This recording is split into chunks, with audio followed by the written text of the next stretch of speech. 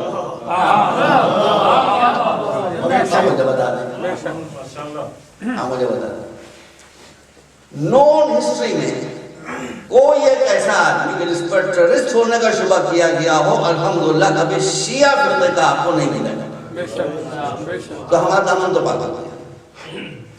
اب میں مسلمان ہوں، اسی بھروسے کے ساتھ بس مطلب تھوڑی 2 منٹ، اسی بھروسے کے ساتھ میں بریلیوں کی ذمہ داری بھی لیتا ہوں، وہ بھی میرے بھائی ہیں۔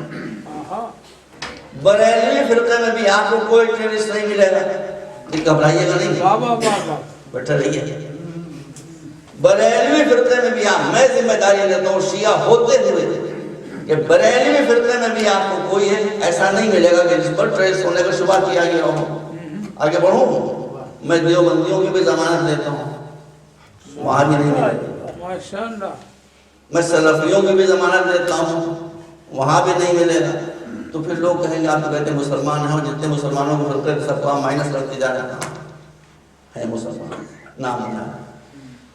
اگر آپ کو یہ دیکھنا ہے کہ کون ٹیررسٹ ہے مسلمانوں میں یا ٹیررسٹ ہو جانے کا پوٹینشیل ہے اس میں، تو میرا ایک مشورہ ہے، ایسے آدمی کو پکڑیے، اس کو لے کر اپنے پاس آئیے، اس سے آہستہ سے پوچھئے کہ اگر تم فرض کرو 1400 برس پہلے 1450 برس پہلے کربلا کے میدان میں ہوتے تو تم حضرت حسین کی طرف ہوتے یا یزید کی طرف ہوتے؟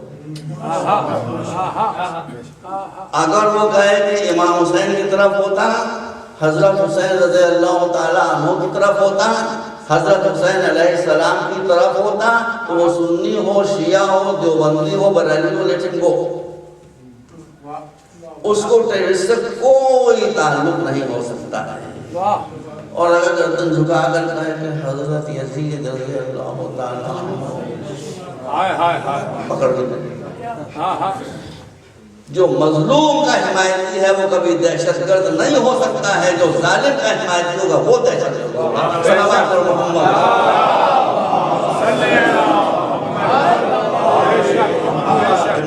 صلوات لے جائیں۔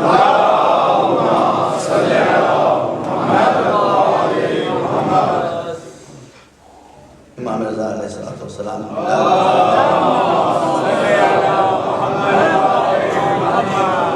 گزر چکی ہے، مشہد بہت دور نہیں رہ گیا ہے، بہت قریب ہو گیا، دنیا سمٹ کر گلوبل ولیج ہو گئی۔ آپ کو معلوم ہے کہ امام رضا علیہ السلام کا جو روضہ ہے میں 2 مہینے پہلے گیا تھا، جو میں نے وہاں پڑھا اور دیکھا اس کی روشنی درس کر رہا ہوں۔ امام رضا علیہ السلام کا جو روضہ ہے اس کا ایریا کتنا ہے؟ کتنا ہے؟ 10 لاکھ اسکوائر میٹر۔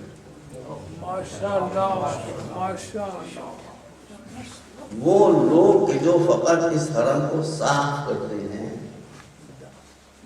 جھاڑو دیتے رہتے ہیں، مشینوں سے صاف کرتے رہتے ہیں، ان کی تعداد کتنی ہے؟ 9000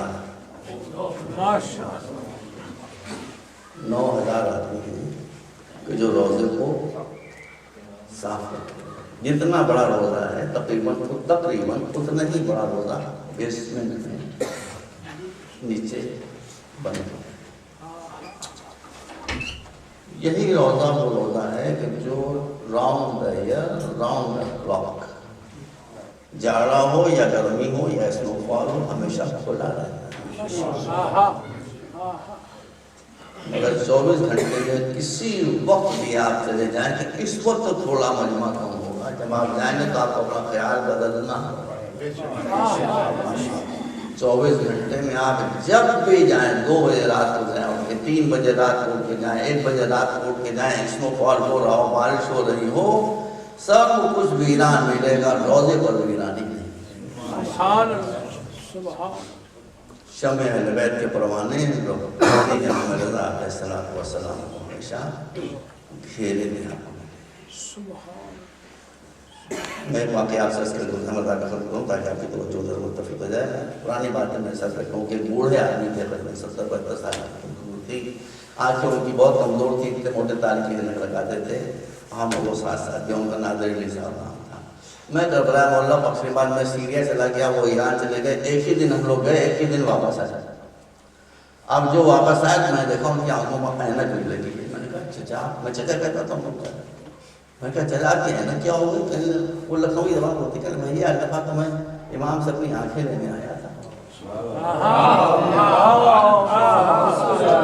میں نے کہا پھر کیا ہوا؟ میں نے کہا پھر کیا ہوا؟ کل میں نے جا کر جب پہلی زیارت کی تو امام سے کہا مولا میں آنکھیں دے دی گیا, آنکھیں دے دی.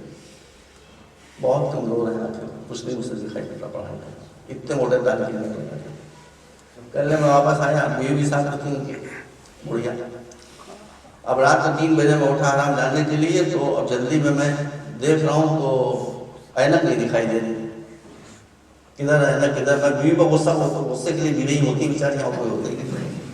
اور کسی کو بیچارے کوئی ڈانٹے کھاتی. میں نے بیوی کو ڈانٹنا شروع, کیا ہو گئی اینک, کیا ہو گئی, دیر ہو رہی, یہ ہو رہی. کل تھوڑی دیر بعد میں محسوس ہوا کہ مجھے اینک کی ضرورت ہے, آپ کو سب یوں ہی مجھے دکھائی دے رہا ہے. مجھے معلومات کی کوئی غیبی ہاتھ تھا کہ جس نے مجھے متوجہ کرنے کے لیے اینک کو ٹپا دیا. سبحان اللہ, اینک کو غائب ہو گیا. تو آج بھی دروازے سے فیوز و برکات کے چشمے جاری ہیں. اما ما ینفع الناس والیوم, جس سے انسانوں کو فیض پہنچتا. یہ میں نے اپنی آنکھوں سے دیکھا ہے, واللہ اپنی آنکھوں سے دیکھا. فیض پہنچتا رہے وہ چشمے ہمیشہ جاری ہے. ٹھیک ہے آپ امام کے روضے سے دور ہیں, لیکن اب دور ہو کر یہ کوئی مسئلہ نہیں رہ گیا. اب تو لو لگائیے, اس سے رابطہ قائم کیجیے, دل میں خلوص پیدا کیجیے, اور اس کے بعد جو دعائیں کریں گے انشاءاللہ اللہ اس امام برحق کے تصدق میں آپ کی ساری دعاؤں کو پورا کریں. اللہ کی بارگاہ میں اس معصوم ابن معصوم اور ابو المعصوم نام کی وسیلے سے دعا کو پانے والے ہم سب کو ائمہ تحریر کی ولایت و محبت سے سرشار پالنے والے ان کے دشمنوں سے ہم کو دور رکھیں. پالنے والے ہمارے بیماروں کو شفا عطا فرما دے. نام بھی سب کو شفا عطا فرما دے. ہمارے بچوں کو اعلیٰ سے اعلیٰ سے اعلیٰ سے اعلیٰ تعلیم سے دنیا سے کفر و شرک و نفاق کا خاتمہ ہو جائے. وہ دولت اسلامیہ ایران کی جو واقعی میں ایک اسلامی حکومت جس شان سے ہونا چاہیے اس کی حفاظت.